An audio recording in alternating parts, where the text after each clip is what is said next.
Imagine waking up to a clipboard-wielding busybody storming your yard, demanding you evict your emotional support cow because bovine residents threaten the suburb's pristine facade. But what if that cow becomes the unlikely hero exposing the HOA's tyrannical grip? Buckle up. This tale of petty power and sweet revenge will have you rooting for the underdog while chuckling at the absurdity. In the sun-drenched cul-de-sacs of Willow Creek Estates, where every mailbox matched and smiles were mandatory, lived Marcus, a quiet widower who'd seen better days. He'd moved there after losing his wife, seeking solace in the advertised serene community living. Instead, he found a pressure cooker of pointless rules enforced by the HOA board, led by Bertha Klein, a plump, perpetually scowling woman who paraded as the guardian of neighborhood harmony. Bertha's idea of harmony? Finding folks for mismatched curtains or excessive holiday lights. Marcus kept his head down, tending his small garden and his one true companion, Daisy, a gentle Holstein cow he'd adopted from a rescue farm. She wasn't livestock, she was therapy on 4 legs, her slow munching a balm for his grief-stricken soul. Trouble brewed one crisp Saturday when Bertha waddled up Marcus's driveway, her khaki shorts straining, clipboard flapping like a battle flag. "Mr. Ellis," she barked, her voice dripping with faux politeness. "Your animal violates Section 7.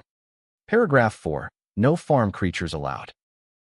It lowers property values and disrupts our aesthetic standards." Marcus, sipping tea on his porch, didn't flinch.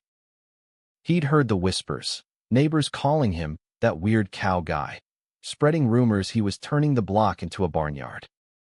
But he observed quietly, noting Bertha's sweaty brow and the way her eyes darted, fearing any challenge to her iron-fisted reign. "Daisy's not hurting anyone," he replied calmly. "She's registered as emotional support. Helps with my anxiety." Bertha's lips curled into a smug grin. "Emotional support? For what? Milking your sorrows? Fine starts in 48 hours. Relocate it or pay up." As she stomped off, Daisy let out a low moo, almost mocking, and Marcus smirked inwardly. This was just the opening act. The whispers escalated into a suburban storm.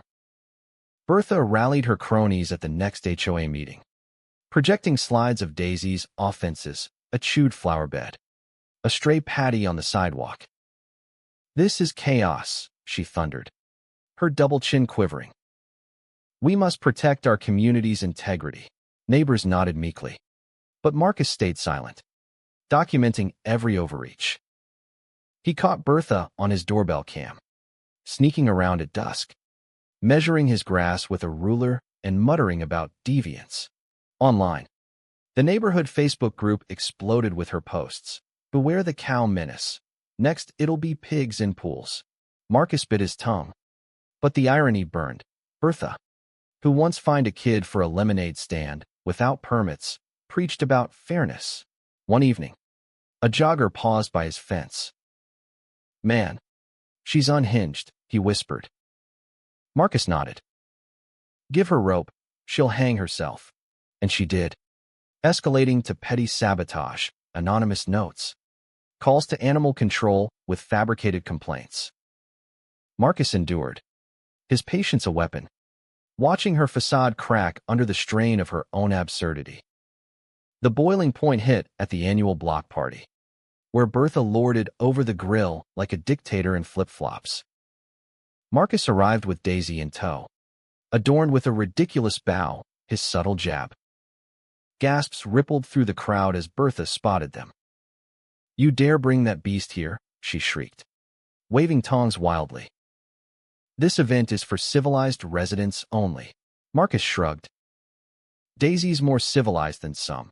Doesn't yell about grill smoke violating air quality codes." Laughter bubbled up, but Bertha doubled down, her face reddening like an overripe tomato. "I'll have you evicted. This is anarchy." In a stroke of comic timing, Daisy ambled to the buffet and dropped a massive, steaming load right beside Bertha's prized deviled eggs.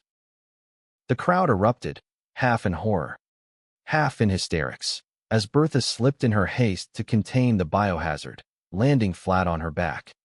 Clipboard flying. "See? Proof of disruption," she wailed from the ground, covered in grass stains.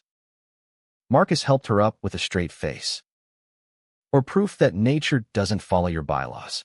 The video went viral locally, exposing Bertha's lunacy, and tips flooded in. She'd been pocketing fine money for personal expenses. The tide turned, neighbors rallied, petitions circulated, and Bertha's grip slipped. In the end, Marcus didn't need a courtroom circus. The HOA board, fearing scandal, voted her out in an emergency session. Bertha slunk away to a condo downtown, muttering about ungrateful peasants. Marcus's yard became a haven, with benches and a Daisy's Meadow sign, where folks gathered to vent and laugh off the old regime's nonsense. Daisy mooed contentedly as kids petted her, a living symbol of reclaimed freedom. But here's the kicker. Was Marcus the real villain for bending the rules? Or was Bertha's power trip the true crime? Should communities prioritize rigid order over human compassion? Or is a little chaos the price of real harmony? Drop your take below. Who's right? And who's just moving excuses?